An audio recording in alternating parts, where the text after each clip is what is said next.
অর্থের কারণে আমার ছেলেটা হয়তো বা দুনিয়া থেকে চলে যাবে। প্রায় ১২ বছর ধরে ছেলের চিকিৎসা চালাতে গিয়ে নিঃস্ব হয়ে গেছে পুরো পরিবার। যা ছিল নিজের সঞ্চয়, সামান্য জমিজমা সবই গেছে সন্তানের চিকিৎসার পেছনে। এখন আর কিছুই অবশিষ্ট নেই। বাবা নূর আলম কোমরের ব্যথায় কাজ করতে অক্ষম, আর মাই এখন ছেলের একমাত্র ভরসা। দিনাজপুরের কাহারোল উপজেলার রসুলপুর ইউনিয়নের কেউটপাড়া গ্রামের এই পরিবারে আজ নেমে এসেছে নিঃশব্দ কান্না। প্রতিটা মানুষই তার জীবনে বাঁচতে চায়, আমিও ব্যতিক্রম কিছু না, আমিও বাঁচতে চাই। আমি হাঁটতে পারতাম, আমি ছোট সাইকেল চালাতে পারতাম। যখন আমি অসুস্থ হয়ে যাই, যখন হাঁটার শক্তিটা আমি হারিয়ে ফেলি, কোমরের এই নিচে থেকে শুরুতে হচ্ছে কোমর থেকে প্যারালাইজ হয়ে যায়, তো তখন জিনিসটা আমি মেনে নিতে পারতেছিলাম না।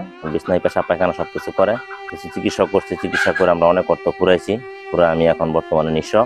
আমার কোমরের হাড়ের একটা শারীরিক সমস্যা হয়ে গেছে, এই সমস্যার কারণে ওকে আমি আর ওঠানামা করতে পারি না। জন্ম থেকেই শারীরিক প্রতিবন্ধী সাখাওয়াত হোসেন, কিন্তু প্রতিবন্ধকতা তাকে থামাতে পারেনি কখনো।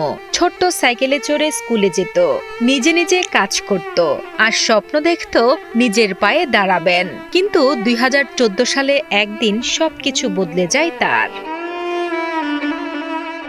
নবম শ্রেণীতে পড়ার সময় স্কুলেই হঠাৎ ২ পা অবশ হয়ে পড়ে যায়। সেদিনের পর থেকে আর কখনো নিজ পায়ে দাঁড়াতে পারেননি সাখাওয়াত। এখন মায়ের কোলই তার একমাত্র পৃথিবী, আর জীবনের একমাত্র আশ্রয়। খাওয়া, গোসল সবকিছুই করেন মায়ের সাহায্যে। আল্লাহর কাছে আমি সর্বক্ষণ তাহাজ্জুদ করে আল্লাহর কাছে বলি, আল্লাহ তুমি আমার ছেলেকে একটু খালি বাঁচার তৌফিক দাও আল্লাহ। ১৪ সালে একবারে হঠাৎ করে পা দুটো অবশ হয়ে যায়, বিছনায় পড়ে যায়। এখন নিজের মনে হচ্ছে যে আজকে যদি আমার বাবা মা না থাকে, কালকে তো আমাকে দেখার মতো কেউ নাই। মেধা শক্তি থাকার পরও আমি কিছু করতে পারতেছি না, বা আমার জীবনটা কিভাবে অতিবাহিত হবে, এই জিনিসটা যখন আমি থিঙ্ক করি বা চিন্তা করি, সবচেয়ে বেশি খারাপ তখনই লাগে, বা নিজেকে অসহায় মনে হয় যে তাহলে হয়তো তাদের আগে আমারই চলে যাওয়া এই দুনিয়া থেকে ভালো। ২৬ বছর বয়সী সাখাওয়াত এখন সম্পূর্ণ শয্যাশায়ী। আবারও নিজের পায়ে দাঁড়িয়ে বাঁচতে চায় সে, কিন্তু চোখে মুখে শুধু হতাশার ছায়া।